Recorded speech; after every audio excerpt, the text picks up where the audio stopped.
무더위 가운데 또 이제 더워지고 있고요. 날도 많이 좀씩 습해지고 있는데요. 성도님들 모두 평안하신가요? 네.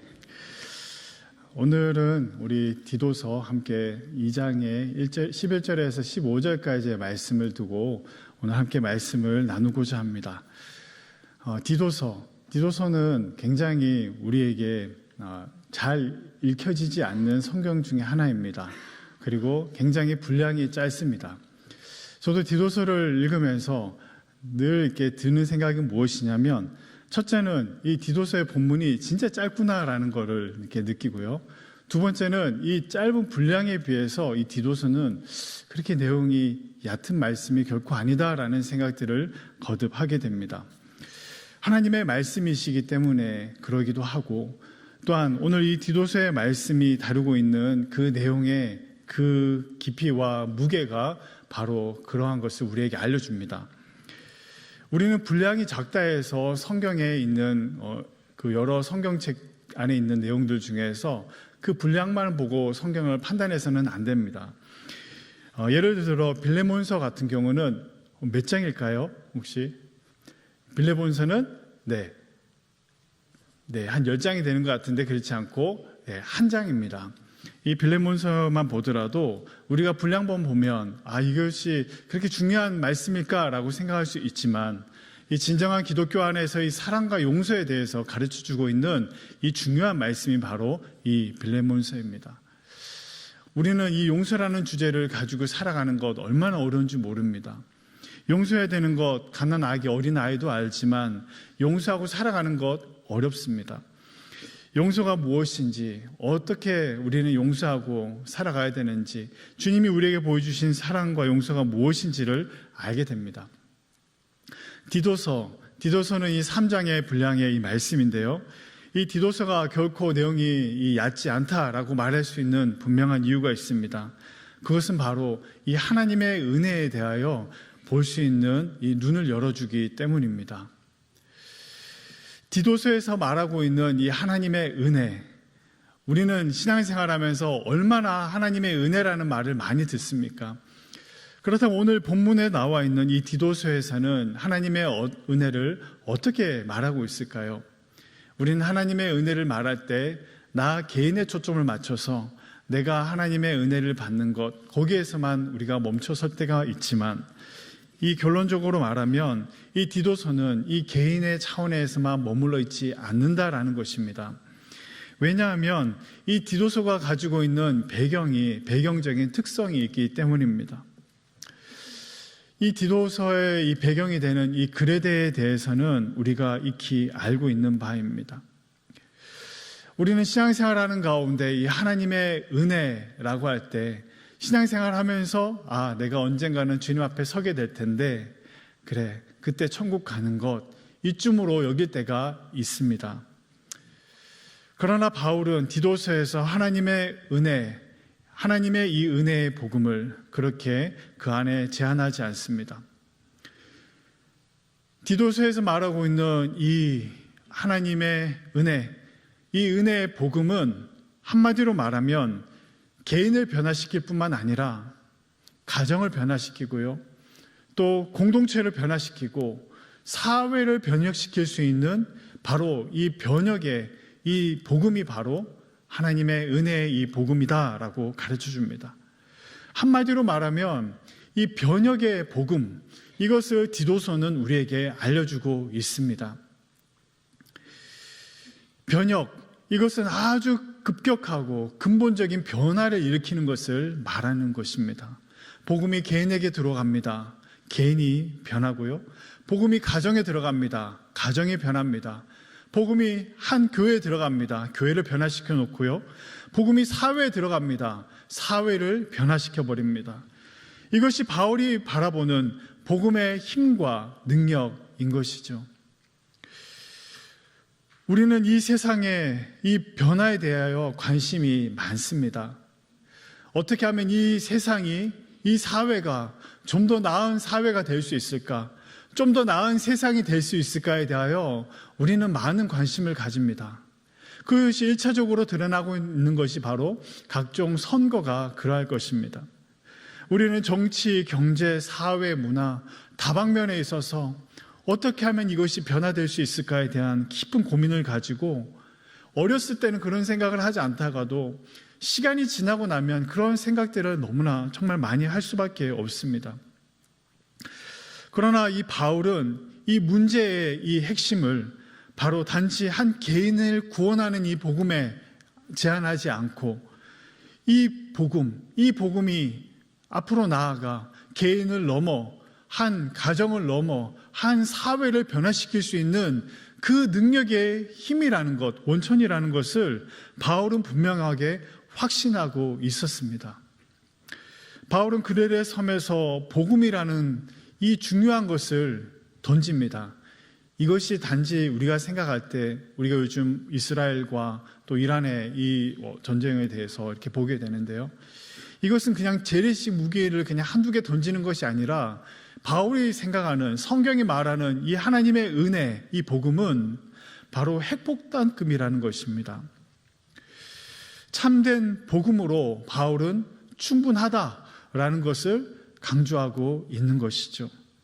개인과 사회를 변화시킬 수 있는 동력을 우리는 어디에서 찾을 수 있는가? 이 그레데라는 이 사회를 변화시킬 수 있는 동력을 어디에서 찾을 수 있는가?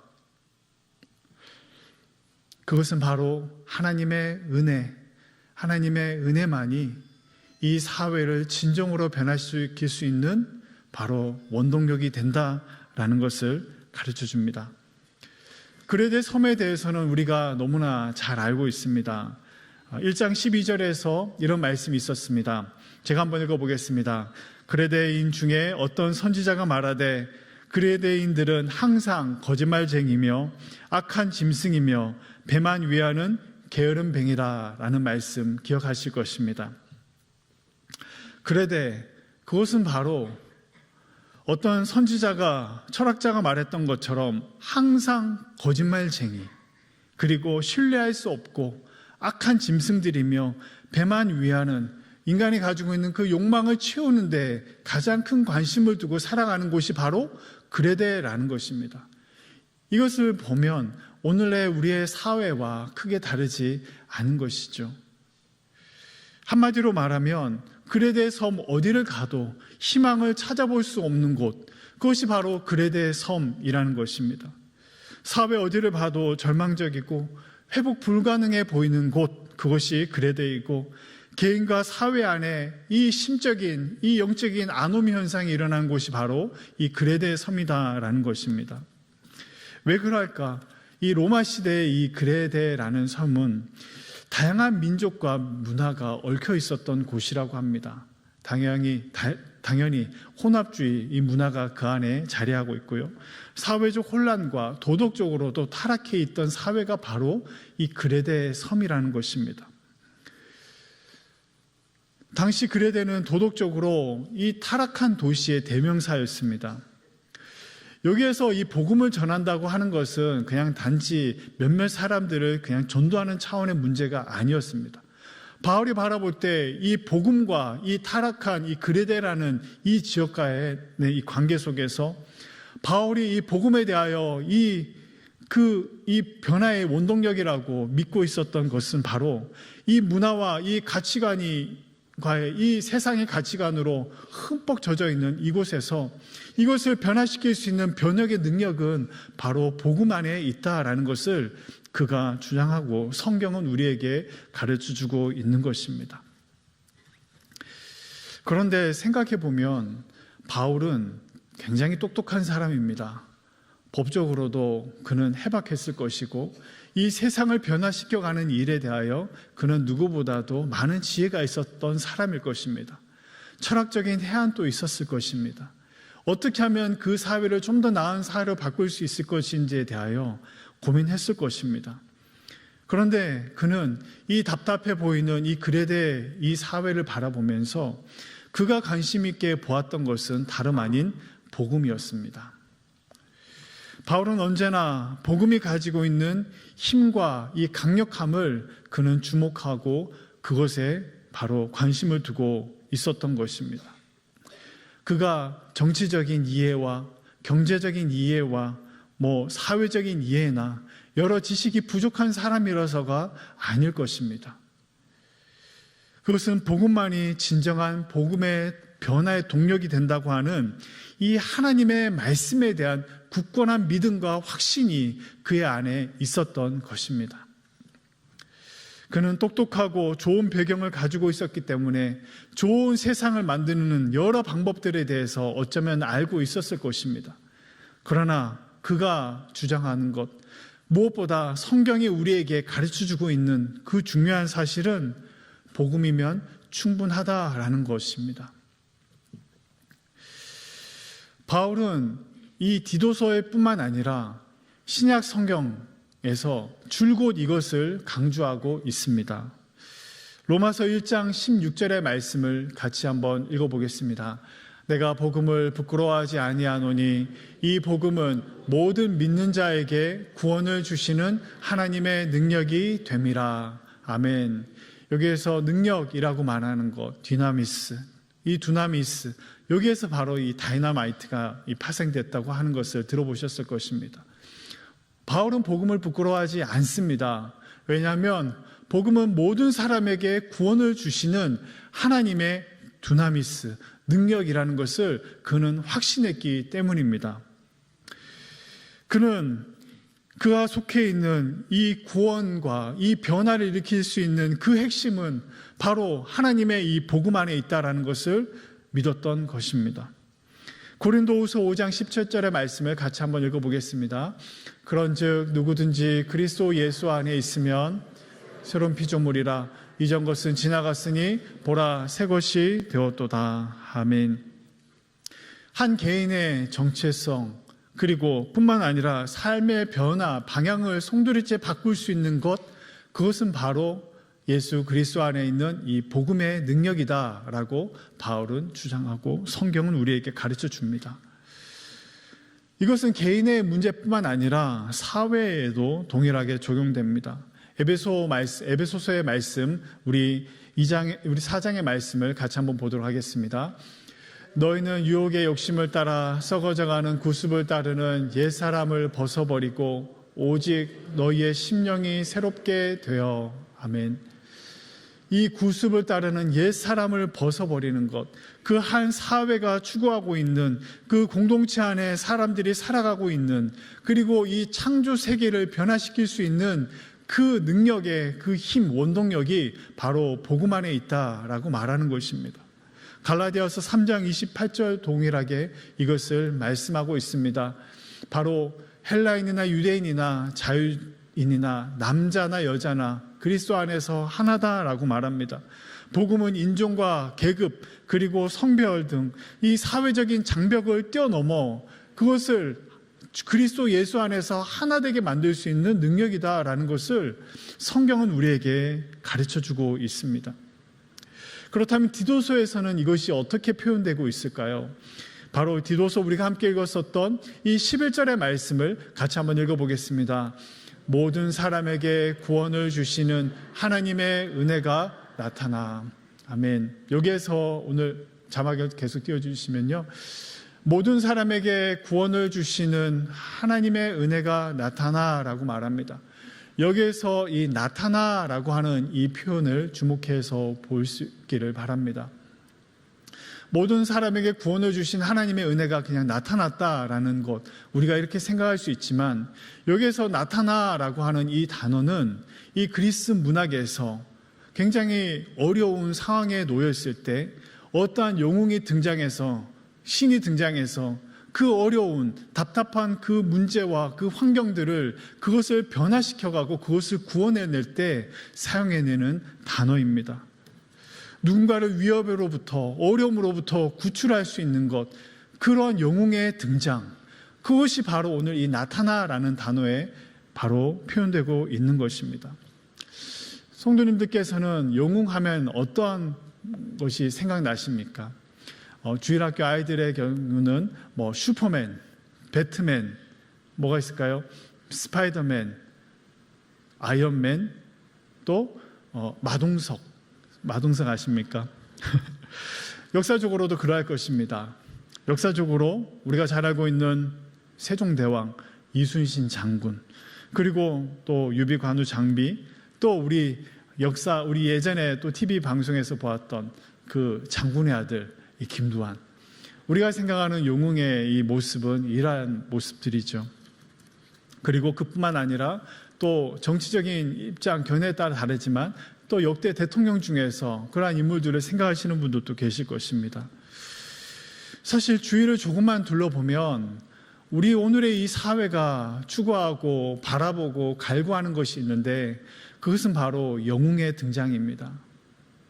어떠한 영웅이 등장해서 우리가 안고 있는 이 문제를 해결해 주기를 원하는 이 갈망이 이 사회에 여전히 바로 반영되고 있다라는 것입니다.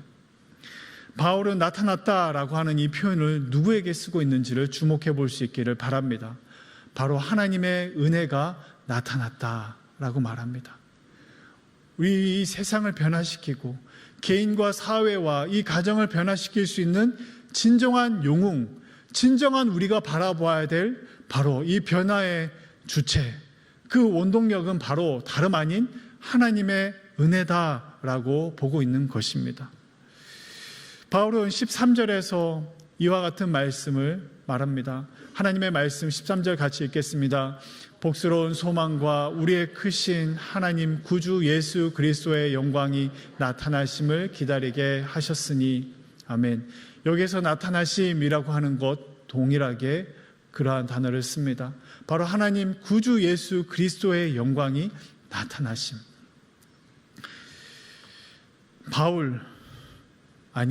성경은 진정한 영웅이시며 구원자가 누구시라고 우리에게 가르쳐주고 계시냐면 그레데 섬 사람들이 고대하고 기대하고 바라야 될 분이 누구시냐면 오직 한 분, 예수 그리스도, 바로 십자가의 복음, 예수 하나님의 이 은혜라는 것을 가르쳐주고 있습니다. 바울 그가 세상 물정을 너무나도 몰라서 그 사회의 복잡한 사회를 바꿀 수 있는 사회학과 경제학과 법학에 대한 지식이 없어서일까요? 그렇지 않을 것입니다. 그레데 섬이 얼마나 복잡하고 얼마나 사회적으로 방탕한 곳인데 그가 그것을 몰랐겠습니까? 그러나 오늘 성경이 우리에게 가르쳐주고 있는 중요한 사실은 바로 복음이면 충분하다라는 것입니다. 그런데 이 복음이면 충분하다라고 하는 이 명제, 이 말이 우리에게는 때로는 잘 쉽게 납득이 되지 아니하는 이 실존적인 이 저항이 있습니다. 그것은 바로 무엇이냐면 우리가 그 사실을 너무나 잘 알고 있지만 실제 이 사회가 돌아가고 이 사회를 바꿀 수 있는 그 능력이 하나님의 이 은혜의 복음인가라는 이 질문 앞에 우리가 이 세상에 살아갈 때마다 거듭거듭 직면하고 있기 때문입니다. 좋은 대통령이 나타나서 이 세상을 바꿔줘야 되지 아니할까? 이 정치적인 또 여러 좋은 법이 마련되어서 이 사회를 바꿔줘야 되지 아니할까? 아니면 정말 어떤 영웅이 등장해서 이 사회를 바꿔야 되지 않을까? 우리는 그러한 기대와 생각들을 가지고 있기 때문입니다. 실제적으로 우리는 하나님의 이 은혜의 복음에 대하여 그것이 충분하다라고 말은 하지만 우리는 그 능력을 실제는 그것을 부인하는 삶을 살아가고 있지 않은지 우리는 돌아볼 필요가 있습니다. 디모데후서 3장 5절은 이러한 말씀을 우리에게 하십니다. 경건의 능력은 부인하는 자, 이 같은 자들에게서 네가 돌아서라. 경건의 모양은 있는데 경건의 능력은 부인하고 살아가는 자. 하나님의 복음이 능력이라고 말은 하지만 그 능력을 실존적으로는 부인하고 살아가는 자가 바로 우리의 모습일 수 있다라는 것이죠. 우리의 자녀들에게 너 교회 가서 은혜 받고 예수 잘 믿어야 된다라고 말하지만 그러나 그에 넘어 이 세상을 성공하고 잘 살아가기 위해서는 너 돈이 많아야 돼, 명예가 있어야 돼, 이 사회적으로 성공해야 돼라고 하는 것을 끊임없이 전하고 가르치고 있지 않는지 우리는 돌아봐야 할 것입니다. 남들에게 무시당하지 않고 당당하게 살고 싶니? 복음도 좋고 교회도 좋아. 그런데 그것으로는 충분하지 않아. 돈이 있어야 되고 명예가 있어야 돼. 물론 우리 교회 안에는 그러한 분들이 계시지 아니하실 거라 생각합니다. 그렇다면 오늘 바울은 이 복음이 개인을 넘어 한 사회를 변화시키고 또한 이 그레데 섬을, 이 사회를 변화시킬 수 있는 충분한 동력이 된다고 말하는 그 하나님의 은혜, 이 하나님의 은혜를 어떻게 이것을 묘사하고 있고 어떻게 하나님의 은혜가 그 세상을 변화시킬 수 있다고 말하고 있는지 우리는 한 4가지를 통하여 살펴보고자 합니다. 바로 하나님의 은혜, 이것은 바로 구원을 주시는 은혜라는 것입니다. 첫 번째인데요, 우리 같이 한번 바로 11절의 말씀입니다. 하나님의 은혜는 구원하시는 은혜라는 것입니다. 이 은혜는 받을 자격이 없는 사람들을 모두 초청하는 은혜입니다. 세상은 나와 생각이 똑같은 사람을 환영합니다. 여러분, 교회는 나와 정치적인 생각이 똑같은 사람들만 있는 곳이라고 생각하면 결코 안 됩니다. 그곳은 교회가 아니라 이념 공동체입니다. 똑같은 이념을 가지고 살아가는 곳, 그러한 사람들만 있는 곳을 우리가 교회라고 생각한다면 그것은 큰 착각입니다. 그것을 넘어서서 바로 차별 없이 모든 자격 없는 사람을 부르셔서 교회 안에, 주 안에 하나 된 하나님 백성 삼으시는 곳이 바로 교회라는 것을 우리는 결코 잊지 말아야 합니다. 바로 하나님의 은혜가 이러한 능력이 있다라는 것입니다. 우리는 인간 스스로의 성공과 노력으로 끊임없이 살아가고 그것을 자랑하는 그 끼리끼리 문화 속에서 살아가고자 하는데 이것에는 소망이 없다라는 것입니다. 이것을 넘어서서 우리가 안에 하나님의 은혜가 차별 없이 주어짐으로 이 구원으로 초대하시는 이 복음의 능력, 하나님의 은혜가 있는 곳, 여기에 진정한 능력이, 진정한 변화의 동력이 있다라는 것을 우리에게 가르쳐 주시는 것입니다. 어떻게 하나님의 은혜가 사람을 구원으로 이끈다고 하는 것입니까? 오늘 12절의 말씀은 우리에게 하나님의 은혜의 두 번째 모습을 보여주는데 그것은 바로 두 번째 양육하시는 은혜라는 것을 우리에게 보여줍니다. 우리 12절의 말씀을 우리 같이 성경 말씀으로 우리의 성경책으로 같이 읽어보겠습니다.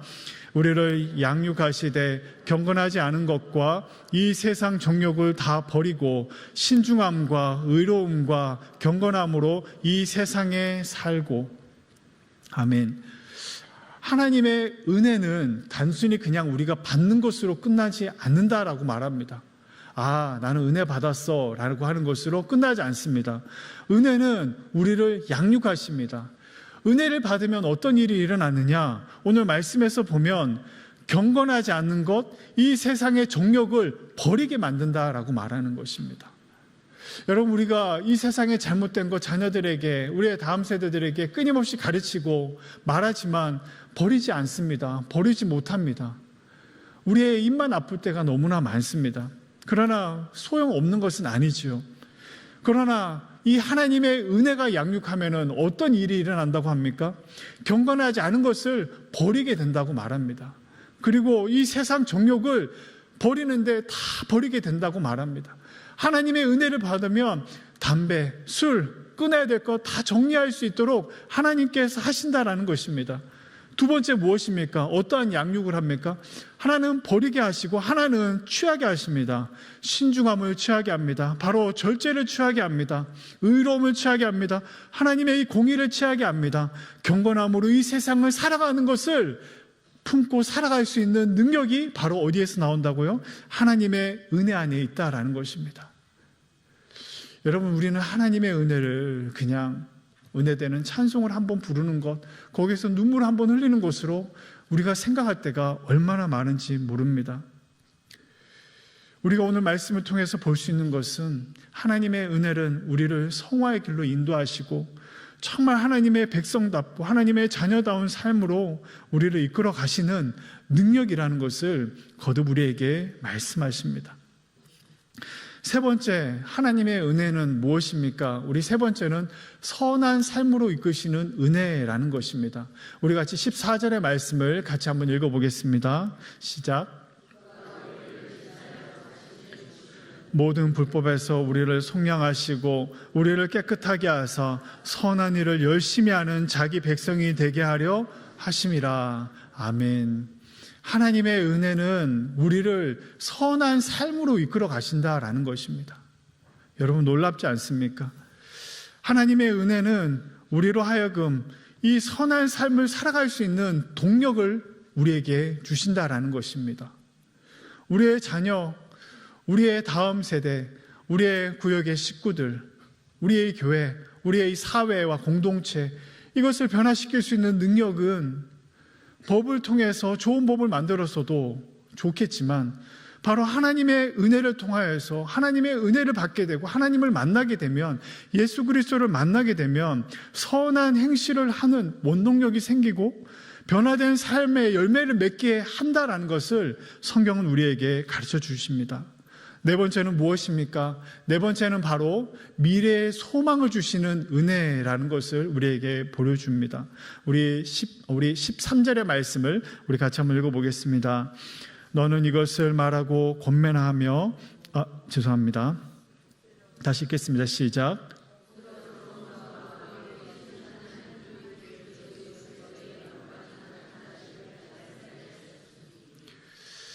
바로 예수 그리스도를 다시 오심을 고대하게 하는 삶으로 이끄신다라는 것입니다. 이 땅의 삶이 전부가 아니라 이 세상의 모든 것을 마음을 두고 살아가는 것, 이 세상이 무너지면 모든 것이 무너진 것처럼 여기며 살아가지 않도록 하신다라는 것입니다. 이것이 바로 어디에서 오느냐면 바로 하나님의 은혜가 우리에게 주시는 그 힘이다라는 것입니다.